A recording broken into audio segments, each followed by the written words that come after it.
成個教派嘅變質，將個盼望擺喺某個人身上，而唔係擺喺耶穌身上，呢啲係大件事嚟㗎，呢啲係不得不講嘅。係佢會好想我哋看佢為一個先知，係代表上帝説話嘅喎。聽從佢咧就等於順服耶穌嘅喎，好自成一國啊！然後去到最後嘅時候，連聖經都否定埋啦。咁呢啲就一步一步好隱晦咁樣將佢自己個位置取替咗耶穌，慢慢將每一個人個思想啊、個腦洗咗啊，即係就算好明顯出現問題咧，佢哋都唔會有任何反應。所有嘅細節都太熟悉、太真實。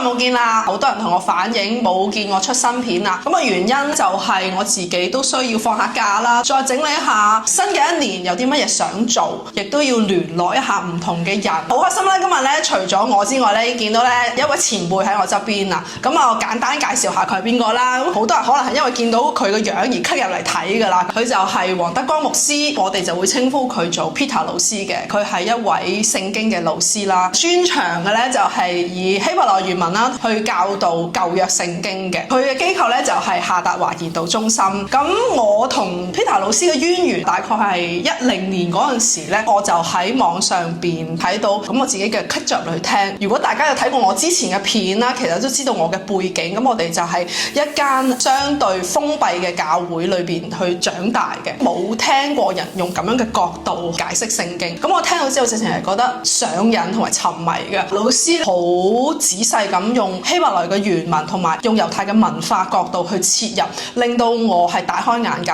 我聽老師嘅課嘅時候，我直情係用紙筆咧喺度一路擘低，同埋我好中意老師嘅思路係一步一步透過原文去推進，而唔係加好多自己經驗嘅分享啊，或者就咁一兩句經文咧講一篇道嘅。我認識佢就係喺一個咁樣嘅階段啦。咁嗰陣時我亦都去過夏達華嗰度上堂嘅，私下咧我係唔認識佢嘅。但係咧呢2年我就自己喺 YouTube 度拍片啦。咁老師咧就睇咗我嘅故事之後，有一日咧我就突然間收到佢嘅邀請，就話想一齊去食個飯見個面嘅。不如老師你講下點解你會約我咧當時？Hello， 大家好啊！嗰時咧我一路都留意緊你哋翻去嗰間教會啦，因為都識得裏邊其他嘅人嘅，因為自己有咁嘅經歷咧，咁所以都好留意而家有冇啲教會嘅做法手段啊出現問題啊。咁又見到你哋話好努力喎，又講咗裏邊好多嘢出嚟啊！咁呢個都好激進啊！我哋好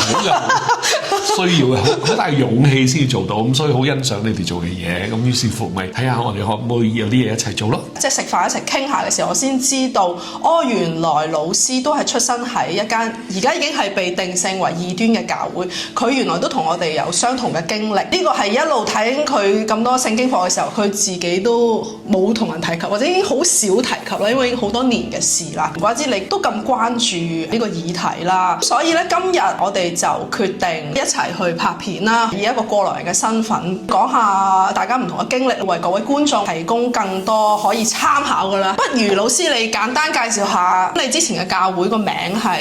哦，佢哋叫做基督門徒福音會，今日都喺香港都仲有好幾間㗎。以前咧我自己咧服侍嗰間咧就係沙田，後嚟就去咗屯門。我就做咗啲功課嘅，佢哋被基督教界定性為異端呢個過程，你有份推動同埋促使嘅。其實佢哋最後係發生咗啲咩事而係被定性為異端？曾經有本書出過咧，係講成個過程嘅。咁本書個名咧就叫做《變質之路》。佢唔係一開始就要搞一個異端出嚟，開始嘅時候係好嘅，好多同工加入去嘅時候都係好嘅。我自己去加入嘅時候，我都會看我當時嘅經歷係真係嚟自主耶穌嘅。但係慢慢地走下咧，成個門徒會嘅運動變成好邊緣化，好自成一國啊。然後去到最後嘅時候咧，有啲好明顯嘅位啊，連聖經都否定埋啊。咁我哋就知佢已經成條路咧係走歪晒。咁其實門徒會係有乜嘢教義上面出咗錯，而真係定性為異端呢？我親自在場嘅，張希和向住好多嘅同工。張希和係嗰個教主，係門徒會嘅創辦人。係啦，向住所有同工講咧，佢已經唔讀聖經啦，佢開始讀可蘭經啦。佢就話佢自己都會叫佢自己做穆斯林，亦都叫我哋人哋問我哋係咪穆斯林嘅時候，我哋都可以話係嘅。咁然後咧，我哋離開咗之後咧，佢哋再發展出嚟嘅咧就係耶穌唔係神咯，跟住就推翻三位一體啦，然之後就去翻晒單一神論。佢呢種單一係咪相信咗可蘭經而定出一個咁樣嘅結論呢？佢嗰個好怪嘅一個立場，佢會看耶穌咧唔係同上帝同等，但係又唔係同人同等，喺神同埋人中間。咁按佢自己嘅語言咧，就係一個 super 嘅人。咁樣咧。你同阿張希和教主有冇直接嘅交流呢？有，因為當時我哋參加咗佢嘅訓練啦。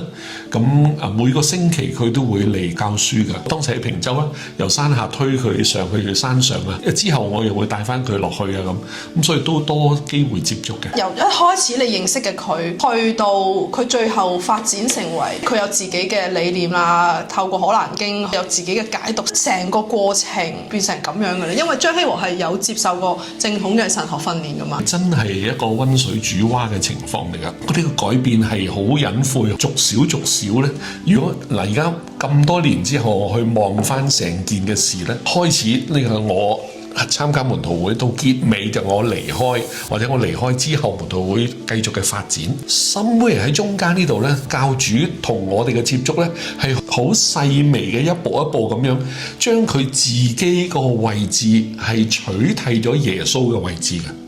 我哋個盼望唔係擺喺耶穌度嘅，即係會擺喺佢身上嘅。佢會好想我哋看佢為一個先知，係代表上帝説話嘅。聽從佢咧就等於順服耶穌嘅。聽佢嘅教導咧，佢已經引用好多聖經啦。我哋唔再需要額外自己睇聖經啦，淨係聽佢嘅教導已經足夠。咁呢啲就一步一步好隱晦咁樣將佢自己個位置取替咗耶穌。觀眾，我唔知你有冇共鳴，特別係好多人，我知道你哋都係我之前嘅教會一路都默默關注咗我個頻道，聽咗老師講嘅呢啲嘢，有冇一種好深嘅感慨？我聽到咧就覺得，哇，其實咧嗰個變質之路真係大同小異。因為我之前都拍過條片啊，叫做小人物成魔之路，好公平咁樣講一句，我真係唔覺得佢哋一開始侍奉上帝就係為咗要呃錢。咁但係咧變質係令人好唏噓啦，投放咗你好多嘅時間精力，你嘅才華，因為你覺得呢個人係帶緊你行緊一個方向，唔單止令到你更好，亦都會令到呢個世界更好。但係你慢慢聞到燶味啊，見到佢嗰種變質，即係成個過程裏邊，你有冇心傷心碎？你記唔記得呢種感覺？記得，就算啲問題浮現晒出嚟，係好明顯都好啦。咁我太太已經話：咁你都唔走啊？我仲話：教會有問題唔係我哋走嘅原因啊嘛。咁我用英文講呢個 We are here for a long haul，即係我哋會留喺度好長嘅時間。我哋希望能夠靠我哋自己嘅能力，或者主使用我哋去改變整個教派啊嘛。直到後邊之後就冇辦法嘅時候咧，離開咗。咁然後咧，我仲記得滕師母當時就揾咗我去傾偈嘅。咁我仲同滕師母講，我話嗱，我剛才同你講嗰啲人嘅名咧，對我嚟講，佢哋唔係一個名嚟嘅，係有個人，我哋有個關係喺裏邊。我每次提佢哋嘅時候，我心係痛嘅。但係喺一個好大嘅問題就係佢哋咁樣走歪咗，同埋我喺當中經歷緊好多個人嘅友誼啊等等呢啲感受底下衡量完之後呢，咁我係決定要離開，然後講翻裏邊嘅問題出嚟，因為我唔想更加多人跌落呢啲陷阱裏邊，咁所以係好傷痛嘅。我記得當年係因為傷痛得滯呢，我同我太太差唔多都用晒我哋嘅積蓄呢，就走咗去以色列。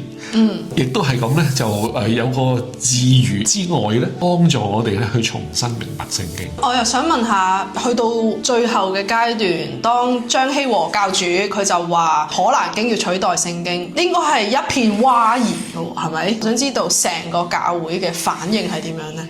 冇乜人離開嘅喎，喺現場第一個反應嘅就係我直接同張希和講，我唔認同你所講嘅。但係冇其他同工係咁嘅立場嘅咯，好似個個都覺得哇好啊正啊，我哋有一啲新嘅方向啊咁樣，仲好似好炫耀咁樣嘅態度喎。咁但係我同我太太已經皺晒眉頭，冇可能係咁啊！即係話中間有一個嘅過程咧，係慢慢將每一個人個思想啊、個腦洗咗啊，即係就算好明顯出現問題咧，佢哋都唔會有任何反應。所有嘅細節都太熟悉、太真實。你覺得你係聽到佢話可能已經可以取代聖經震撼一啲啊？定係當佢咁樣講完之後，眾人嘅反應令你更震撼呢？今天我去睇翻咧，就我會看兩邊係一體化嘅。啲教主好成功地已經將佢哋完全拉咗入去教主個思維裏邊。咁所以當教主講一啲我當時聽到咁離譜嘅事咧，完全現場咧冇乜反應啊，反而仲跟住呢個方向繼續行添啊！連一啲我哋好熟嘅喎，係我哋開始返教會嘅時候住喺我哋隔離啲鄰居咧，係好朋友㗎。我哋特登走去新加坡揾返佢哋嘅時候，佢仲同我講 perhaps 呢個教主講嘅係啱嘅喎。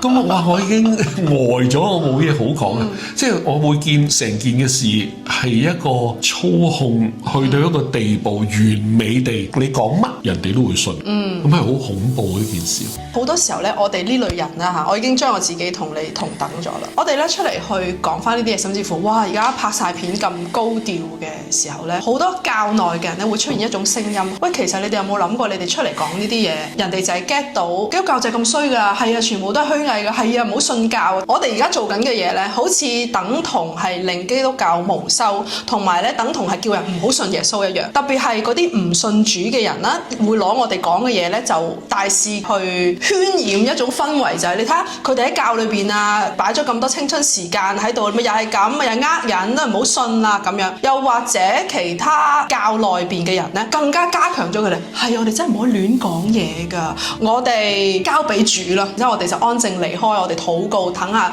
主會點樣去回應啦。就唔好主動去挑起任何紛爭啦。你點樣回應咁多種嘅聲音呢？好多方法去回應啦。嗱，首先第一樣，我哋要分辨有啲真係好冇必要嘅閒言閒語，但係而家係講緊成個教派嘅變質，將個盼望擺喺某個人身上，而唔係擺喺耶穌身上。呢啲係大件事嚟㗎，呢啲係不得不講嘅。喺該撒利亞腓立比，主耶穌話：在這磐石上，我要建立我嘅教會，陰間嘅權勢都不能勝過他。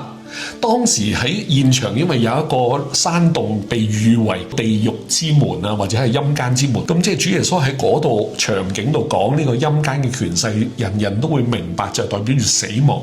即係話嗰啲人認定耶穌就係神嘅兒子，到呢個地步你殺佢咧，佢都唔會去離開嘅。呢個就係耶穌建立嘅教會喎，所以唔好咁輕易咁快就話講兩句嘢，講一啲好似表面上負面嘅事。你就話咩毀壞教會啊乜？毀壞咗嗰啲啊，都唔係耶穌建立嘅教會啊！耶穌建立嗰啲係不會被毀壞嘅。跟住就係好重要一樣嘢，如果我哋係基督嘅身體，我哋一定要有一個自我更正嘅能力噶嘛。咁簡單講兩句咧就已經冧嘅，咁啲乜嘢自我更正嘅能力啊？令到人哋相信嘅係我哋行錯，願意悔改回轉。我哋看重嘅係主耶穌同佢嘅教導，而唔係維護我哋自己嘅聲譽同埋幾咁啱幾咁正確。咁所以大眾嘅信心應當擺喺耶穌身上，唔係擺喺我哋個教派身上啊嘛。好，今日嘅時間應該差唔多先，下一集我哋會再深入啲去剖析一下門徒會佢個操控手法啦，裏邊嗰種荒謬啦嚇，即係大家喺一個咁扭曲嘅教義底下，眾人嘅反應係點，可以繼續去同大家去分享嘅。如果大家睇完我哋頭先嘅內容，你裏邊會有好多嘅感受啦，或者疑問，我都鼓勵大家喺下邊留言，甚至乎私信俾我哋嘅。大家嘅留言同埋問題咧，對我哋去思考同埋構想每一集嘅內容都好關鍵嘅，所以我哋都好需要大家嘅反饋嘅。咁啊，鼓勵大家多多咧同我哋互動嚇。今集就係咁多先，唔該晒，拜拜。